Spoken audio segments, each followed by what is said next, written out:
ብርን የከፈለችው ምድር ኢትዮጵያ እንዲሁ ሀገር ብቻ አይደለችም ይባላል። ምድር ራሷ እንደገና የተወለደችበት ስፍራ ናት። ከብዙ ሚሊዮን ዓመታት በፊት ከአፍሪካ ቀንድ በታች ጥልቁ ውስጥ ፕላኔቷ መንቀጥቀጥ ጀመረች። በጦርነት አይደለም፣ በአውሎ ነፋስም አይደለም። ይልቁንም በምድር ውስጥ በወጣ እሳት የቀለጡ ወንዞች ከፕላኔቷ ልብ ተነስተው መሬቱ እንደ መብረቅ ድንጋይ ለዩ።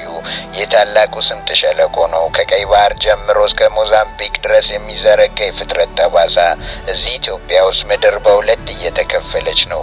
በየመቶ ዓመቱ ምድሩ ይንቀሳቀሳል በጥቂት ሴንቲሜትር ብቻ፣ ግን በሚሊዮኖች ዓመታት ውስጥ ይህ እንቅስቃሴ አህጉሯን ይለያታል።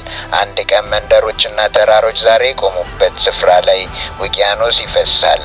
በአፋር ከቆሙ ሊሰማዎት ይችላል። መሬቱ ሙቀትን ይተነፍሳል። አየሩ የጨውና የእሳት ሽታ አለው። አህጉር ስትወለድ ሊታይ ከሚችልባቸው በምድር ላይ ካሉ ጥቂት ቦታዎች አንዱ ነው።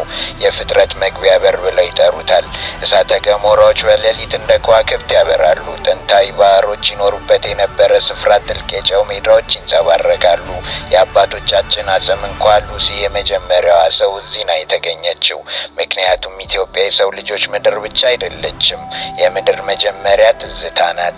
ኢትዮጵያ ምድር ማን እንደሆነች የምታስታውስበት ስፍራ። የጣና ሐይቅና የሰሜን ተራሮች እንዴት እንደተፈጠሩ ማወቅ ከፈለጉ ይከተሉን።